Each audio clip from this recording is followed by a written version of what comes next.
is Daily Blast Live. We're talking about what you're talking about. Real, honest, entertaining, live. DBL starts right now. 3, 2. Welcome to DBL. It's Tuesday, November 3rd. It's Election Day. Woo!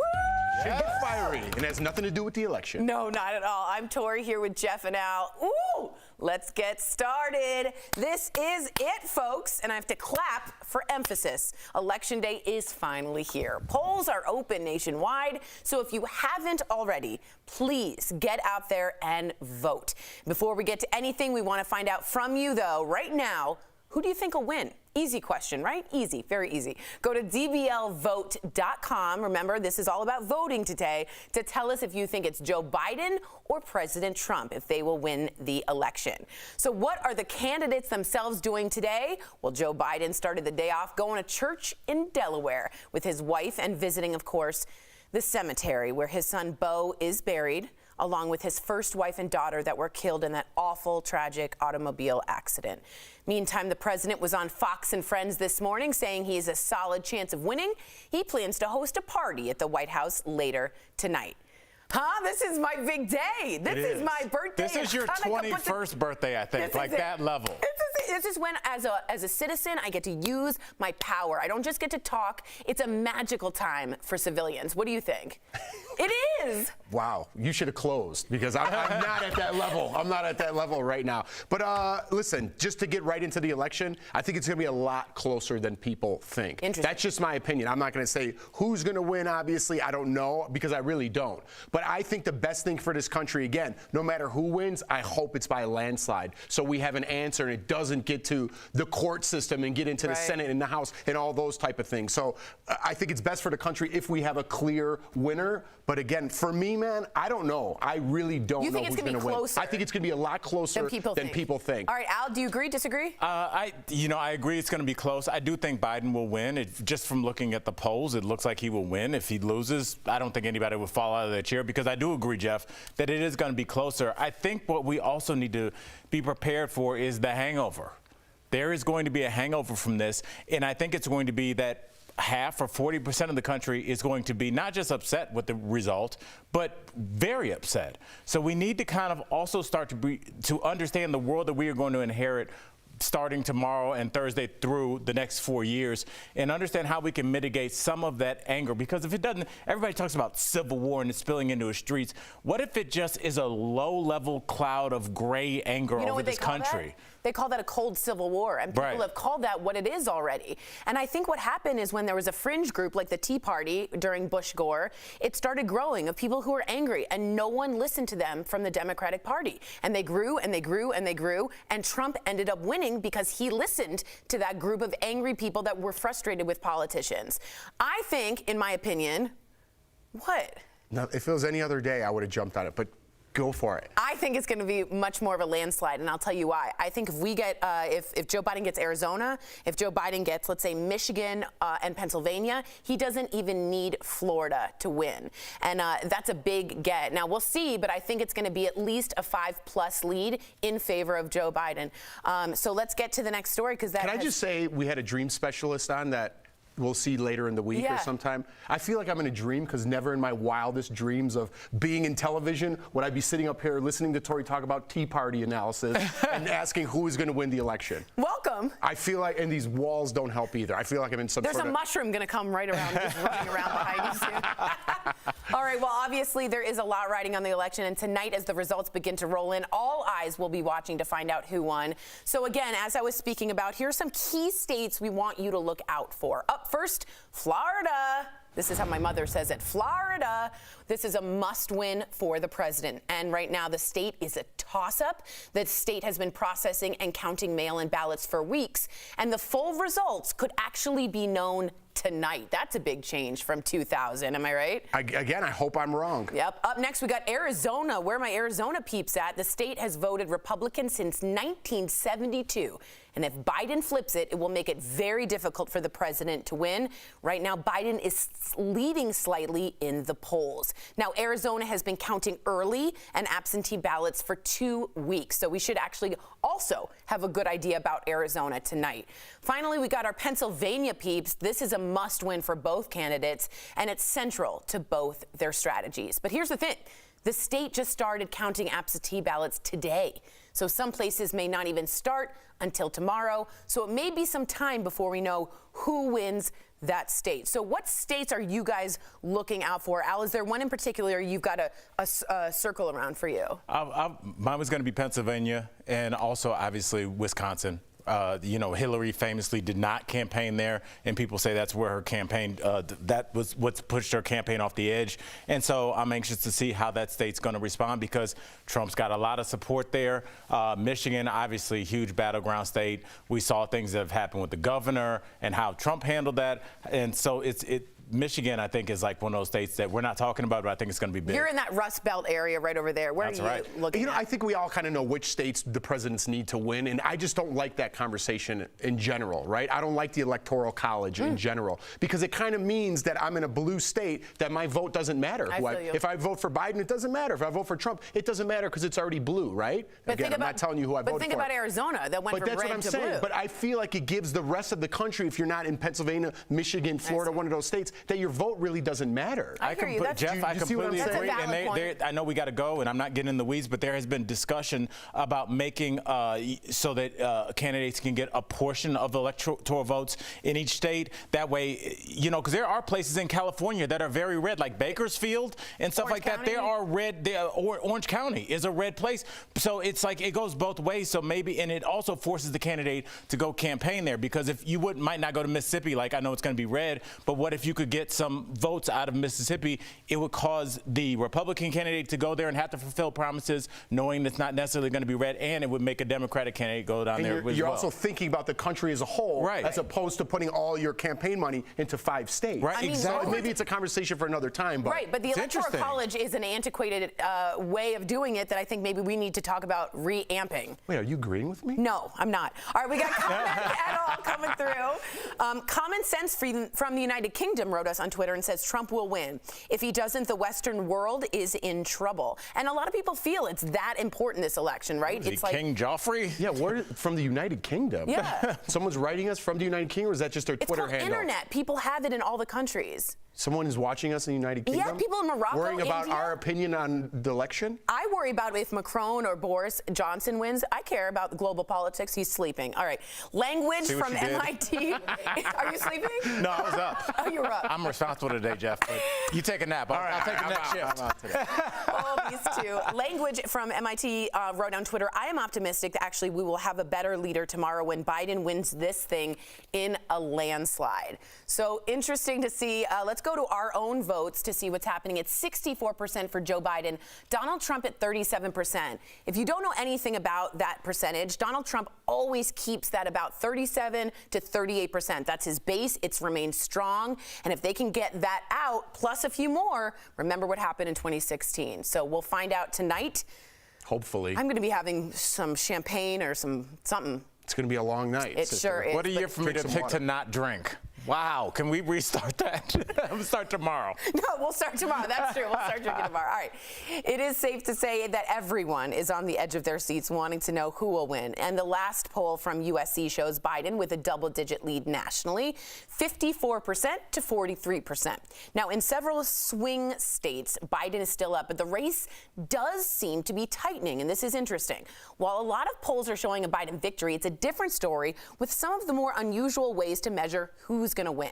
So a bakery in Pennsylvania has a cookie poll for the past 3 elections correctly predicting the winner. Why didn't we lead with this? This is by far more riveting than anything we've said. More red Trump cookies have sold this year by a wide margin. Well. Actually, Welcome to the party. Done. I feel like that's a faulty cookie poll because the Biden cookie looks like Pence. Oh, interesting. Didn't it look like Pence? Can we run that again? Let's see that again. I feel like the Biden cookie looks like Pence. Look. This is obviously Trump.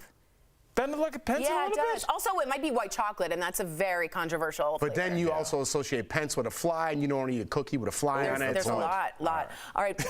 Finally, an anonymous British Very gambler. educated. Get this. This is crazy. Another British story, Jeff. Okay. He has reportedly bet big on the president, wagering $5 million on Trump winning. Really? Wow. I knew I'd get your attention. What do you think about that? Well, yeah, I mean, it's... How confident would you be to put down a bet? $5 million. I would not be confident in putting down a bet with on Trump, but you have to remember, because I do look at the gambling lines every day, and you know, honestly, you have to remember with gambling, it's not about who Vegas thinks will win. They want to make it enough weight so that they have equal wagers on both sides. So it's not about like, oh, I'm Mr. Las Vegas and I want Trump to win, so here's the odds. We're just saying, how much money would you have to risk to think that Biden will win? How much money would you be willing to risk for Trump to win? So when you look at the odds, don't always think that Vegas thinks that somebody's going to win. They're just trying to get you to bet. They don't care who wins. Okay, they don't care. Wow, $5 million is a lot, though. That's a lot of Euros? No. Yeah. They're on their own No, currency. they don't have pounds. They have euros. Are you sure? I think so. Not since West Germany. Yeah, not okay. since 1945. They went into the Euro system? Yeah. Which one didn't? Which one over there? One of them chose not to. That's correct. Somebody does still uses their own currency. Yes, that's a good point. Why are you just shoving me off Because like I'm you trying need to get to the move on? megaphone where I want to find out from people. This is a way better conversation than cookies. Joe cookies are Biden good. takes our megaphone. So 61% of you think Biden will win. And again, that 30, is that 9 or 8% strongly feel that Trump will. So again, that little base is right there, staying strong. And who uses their own currency? It's pound in Great Britain. Again, I win. I'm the smartest man alive. Coming up on DBL, civility is easier said than done when talking politics these days, but Mr. Manners has some tips on keeping the peace on Election Day. Meanwhile, celebrities are making last-minute efforts to get out the vote for their candidates of choice. We'll show you the stars getting the most Election Day buzz. And DBL, we always take the pandemic seriously. That is why most of our employees are not dressed as I voted. They are working remotely. We'll be right back.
Welcome back to DBL. Some celebrities are pulling out all the stops to get their fans to vote. Katy Perry, she always does this. No, the lights went off, and I was like, this is getting did we forget to pay the bill? Yeah.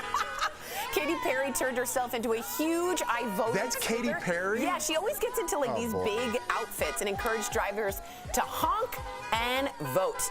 Let's look up. Beyonce chose a different look. She showed off her sleek ensemble with her last-minute endorsement of Joe Biden. She also made a plea for voters in her home state of Texas to vote. Texas is also a toss-up for the first time in a long time. And Justin Theroux, with the help of his pups, urged voters in swing states like Pennsylvania and Wisconsin to head to the polls. He also showed off his abs, all right, with this shirtless selfie, writing, "He's thirsty for Florida." Okay. Meantime, rapper. Boo. I was waiting for Al to get it It's on just that. like, can you have one thing that you don't make about yourself? Yeah, I know. All right. All right. Meantime, rapper Lil Pump is all in for Trump. He was seen on the campaign trail with the president yesterday, which was exciting. So what impact do celebrities have on voters? We also saw Gaga perform, which was, I thought, super weird last night for Joe Biden. She was kind of, I felt like, all over the place. But Gaga was there, John Legend was there, Common. Do celebrities have an impact or no? You want to take this one out? I don't think so. No. You know how I feel about this. I don't think so at all. no on and if you. they do, I guess I will take this one. Yeah. You're like, Alan, you take this one. Here's what I think. I'm going to make this about me. No, I just think, you know what? I think it's so slanted, right? We had that little pump, and even you dismissed it at the end. I don't know if you knew that or not, but you just threw that away. I said, and Lil I'm just Pump. telling you, but no, when your celebrities are endorsing someone, they're endorsing the Democrat, which is Biden in this case, right? So that's where I mean, like, it's very skewed. You're out there promoting which is fine. Use your platform for what you want to use it for. But when someone does that for Trump, it's like, it's not the same reaction as one would get if they did it for Biden. Is that because of the candidate himself? Yes. All right, Al, what do you think? Well, I mean, if you think about it, we obviously have more celebrities that lean more liberal, so you're going to have more people that are in the public eye that are going to go for Biden. But you do have outspoken people like James Woods, John Voight, Kirstie Alley, John Voight, Scott Baio, that are very open about being pro-Trump. But I don't think it matters. I don't think people are going to say, hey, what's Lil Wayne doing before I cast my ballot? I really don't. I think people will be like, oh, that's interesting, or, oh, Beyonce's voting this way, so am I, or I like her music, but I'm not going that way. I totally don't know. disagree. You don't think because the Kardashians, with all their influence, says who they're voting for, influences young voters in any sort of way? Not really. I think I in some totally ways disagree. this election is different, and Al's right, because it's so personal. Everyone's dealing with coronavirus, and everyone's dealing with the economy. It's not just some politics. You agree with Al. Al's not necessarily right. I can't stand you today. I can't. Coming up on DBL in these political divisive times, Mr. Manners, let's hope Jeff takes a look at this, is giving us tips on keeping things civil on Election Day. We'll be right back. If you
Welcome back to DBL. Election Day is finally here, and as tensions rise, good manners will help us get through it just fine. So earlier, Sam spoke with etiquette expert Thomas Farley about proper behavior today and beyond. Let's all have a good look.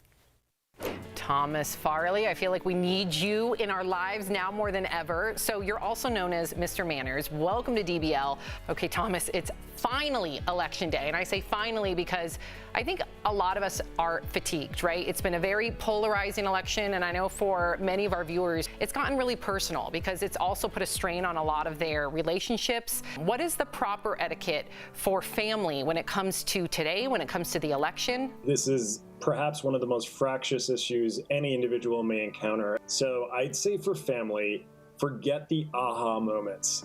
Don't expect there's going to be some magical eye-opening that happens because of a YouTube link that you send. So if you go into a conversation expecting a conversion, you're only going to be greatly disappointed. But chances are, if you're like most families, once you go down this path, it's a point of no return. Many people, though, right now, of course, especially our viewers watching, they write in all the time. They're working from home. But we still have colleagues to deal with on a daily basis. What's the proper way to behave around those coworkers? Many of your viewers may be working with people that they have never met in person because there have been new hires since the pandemic started. So don't make a terrible impression on someone by going all political on a Zoom call, on a conference call. It's going to set people off in the wrong direction thinking about you. There's a legitimate business purpose for speaking about it. That's one thing, but keep it as apolitical with your work colleagues as you possibly can. Okay, so one thing that surprised even me is how different opinions could be within a friend group. It can get really dicey, putting it lightly. So how do you suggest we handle the election with our friends?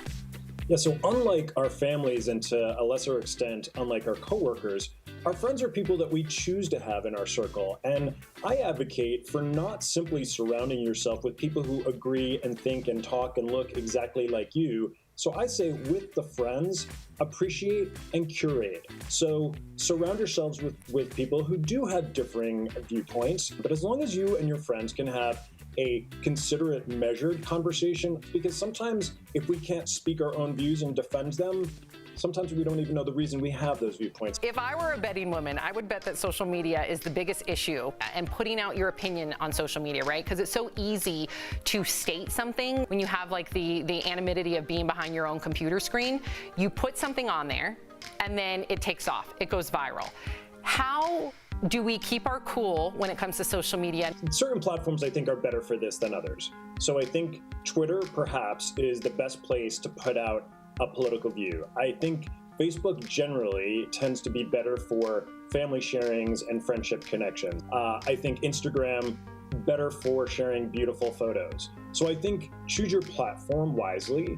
What I don't like, Sam, are these people who say, I'm posting this, and if you don't like it, go ahead and unfriend me. You're doing me a favor by unfriending me. Everyone's entitled to their viewpoints, but social media, probably not the best place for sharing most of this.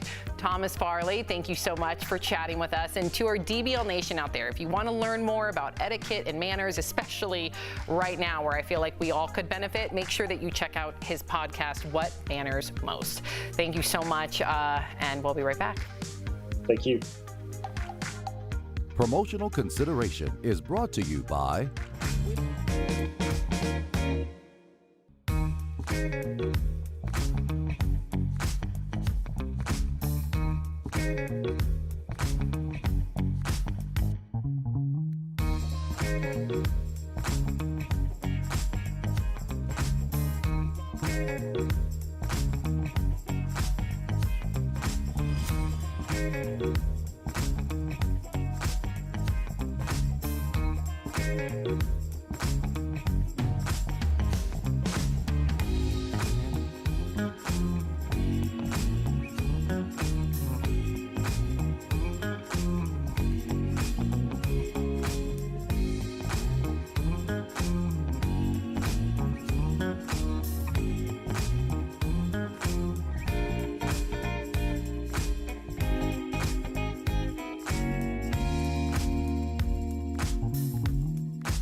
Welcome back to DBL. Raise your hand if you feel like election stress is a real thing.